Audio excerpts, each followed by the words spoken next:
Maavalitsuse Venevi järve taotleme Elva linna munitsipaalomandis.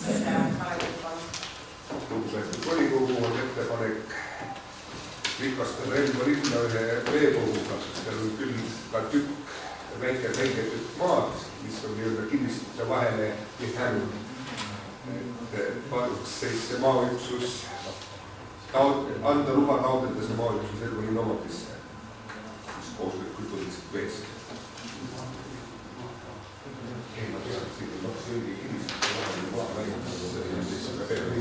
Nii on küsimus.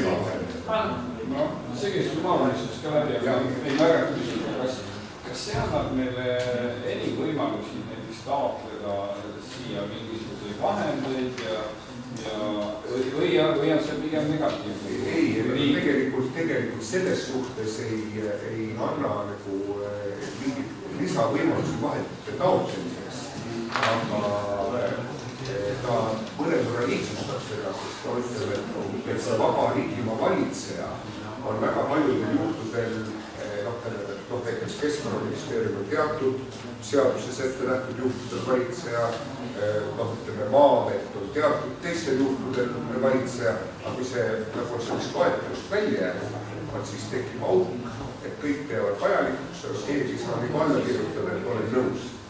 Sellised probleemid langevad ära sellisel.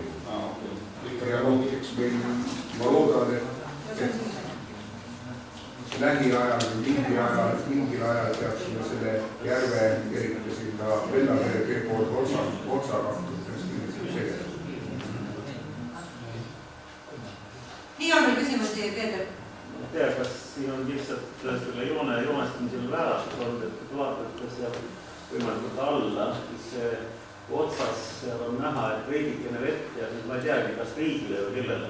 Ei, tähendab, et seal on tegelikult selline asi, et see jutt on tehtud olemasolevate kinnistute vahele. Kas see teise pool, sinu poolt osutatud selle lõiguga teise poole omanik on Elva lindi? See juhiomanik me juba oleme. Aha.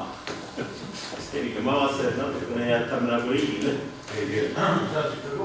See on kõikide kinnistute vahel. Okei, selge.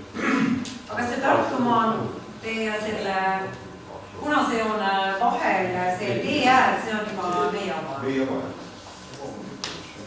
Kas me sinna kunagi ei planeeri ilusaid põõsleis või aega, et eraldada ujujad tänava liikluses?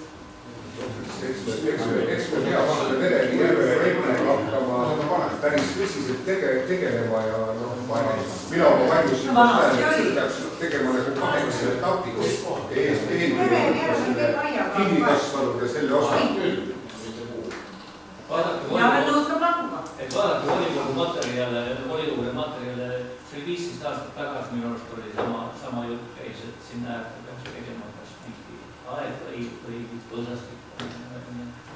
Mina mäletan nõukogude aega, kus oli ilus aed ja sinna oli nagu turvaline, et ma ei pidanud sõiduauto gaasides seal päevitama. Mina muidugi kõik päevitada. Nii, aga kas see arenenud on ka midagi seal selle ehitise rannahoone teema?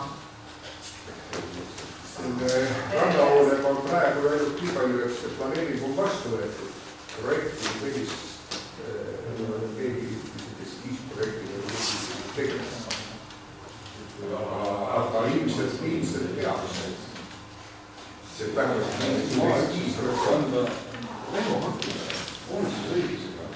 Nii, selge. Ma panen siis Elva linnavolikogu otsuse eelnõu maaüksuse Venevi järve taotlemine Elva linna munitsipaalomandis hääletusele, kes on selle poolt, palun 20 korda. 15 poolt, otsus vastu võetud.